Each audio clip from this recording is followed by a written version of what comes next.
Hi, everybody. This is Mike Brennan here at the National Hurricane Center. It's just after noon Eastern Daylight Time on Sunday, June 30th, coming on this morning to talk about an extremely dangerous situation that's unfolding for portions of the Windward Islands with rapidly intensifying Hurricane Beryl, which is currently located about 350 miles to the east-southeast of the island of Barbados. That's also about 460 miles to the east of Grenada, moving quickly off to the west at 21 miles per hour and is going to be moving through the Windward Islands overnight tonight and Monday. Beryl has continued to rapidly intensify and is now an extremely dangerous Category 4 hurricane with maximum sustained winds of around 130 miles per hour. We've had both the Air Force Reserve and NOAA Hurricane Hunter aircraft in the storm this morning, providing that really valuable data. We've seen the flight level winds rise rapidly this morning. The pressure continued to drop, and Beryl is now an extremely dangerous Category 4 storm. And if we look at the storm now, you can see the very well-defined eye now showing up in visible satellite imagery with this classic look of a major hurricane here, with surrounded by intense thunderstorm activity, large outer rain bands. You can see the storm very quickly moving towards Barbados and the Windward Islands, where it's going to be a very dangerous situation tonight and into tomorrow morning. Let's start off with the key messages. So Beryl is already an extremely dangerous Category 4 hurricane. Everybody in the Windward Islands should be listening to any advice or potential evacuation orders they've been given by your local officials. Please, you have a few hours left the rest of today and this evening to get ready for what's going to be a potentially catastrophic storm for portions of the Windward Islands. We're most concerned about areas from St. Vincent and the Grenadines south to Grenada, where we could see the core of that Category 4 hurricane move through.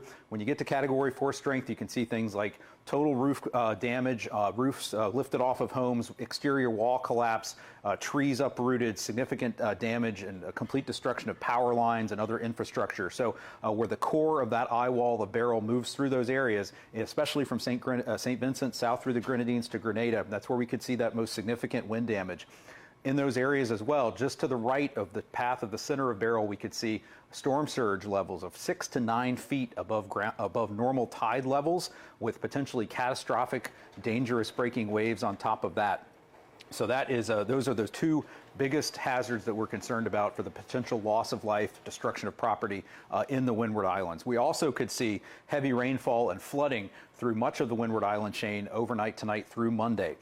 So let's take a closer look at those hazards. This is the area, again, that we're most concerned about right now. These are where we have hurricane warnings in place for Barbados, Tobago, Grenada, St. Vincent and the Grenadines, and St. Lucia. This is the region that is most under threat from those potentially catastrophic impacts. These are the chances of hurricane force winds with Beryl as it moves through, and you can see those are the highest from St. Vincent down south through the Grenadines to Grenada, and this is the area that we're most concerned about. However, even a little farther to the north, places like Barbados and St. Lucia, Beryl is a very powerful storm, and in areas of topography, higher elevations on these islands, you could see wind, especially in gusts, 20 to 30% stronger than the winds you're going to see down at sea level. So there is the potential for significant wind impacts all across the entire hurricane warning area here, from Tobago up to Barbados, all the way from St. Lucia, St. Vincent, the Grenadines down to Grenada.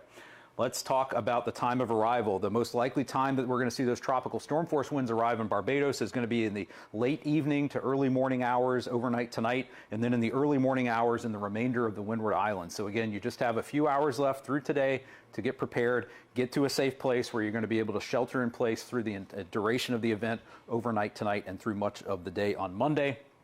On the rainfall front, we're expecting widespread rainfall totals of 3 to 6 inches across Barbados and the Windward Islands. We could see isolated totals of as much as 8 inches on portions of Barbados, up to 10 inches in portions of the Grenadines, and 6 inches in Grenada.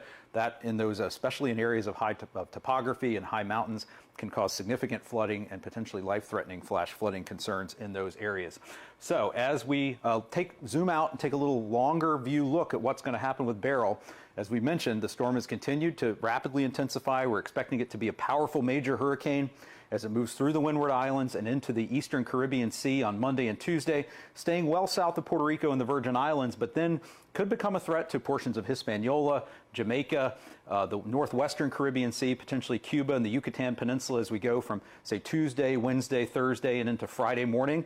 So everybody in the northwestern Caribbean, places like the Cayman Islands, Jamaica, southern Cuba, the Yucatan Peninsula, Mexico, Belize, even Honduras, Want to pay close attention to updated forecasts for Beryl as we go through the next several days. We'll have the aircraft continuing to fly into the storm, be able to update and refine the potential impacts for these areas. I do want to take a look at the time of arrival of tropical storm force winds. If we zoom out a little farther, we could see impacts begin in places like Hispaniola by Tuesday, Jamaica overnight Tuesday into early Wednesday, and then into the northwestern part of the Caribbean as we go from Wednesday and into Thursday.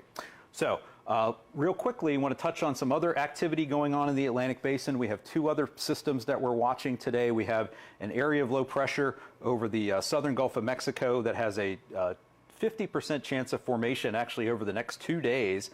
And so we could see a tropical depression or tropical storm form briefly over this area of the southern Gulf of Mexico later today or tonight. We have an Air Force Reserve Hurricane Hunter aircraft flying into that system this afternoon.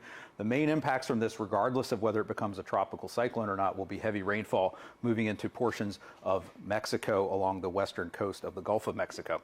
We do have another system, however, that we're watching out here over the eastern tropical Atlantic, and it has a high chance of formation as it moves westward, or very quickly westward to west-northwestward across the central and western tropical Atlantic, and could be approaching the Lesser Antilles again by the time we get to maybe the Tuesday, Wednesday time frame of this upcoming week. So some areas that are going to be likely affected by Beryl could be affected by another system as we go through the week, but we'll keep a close eye on that and we'll get through Beryl first.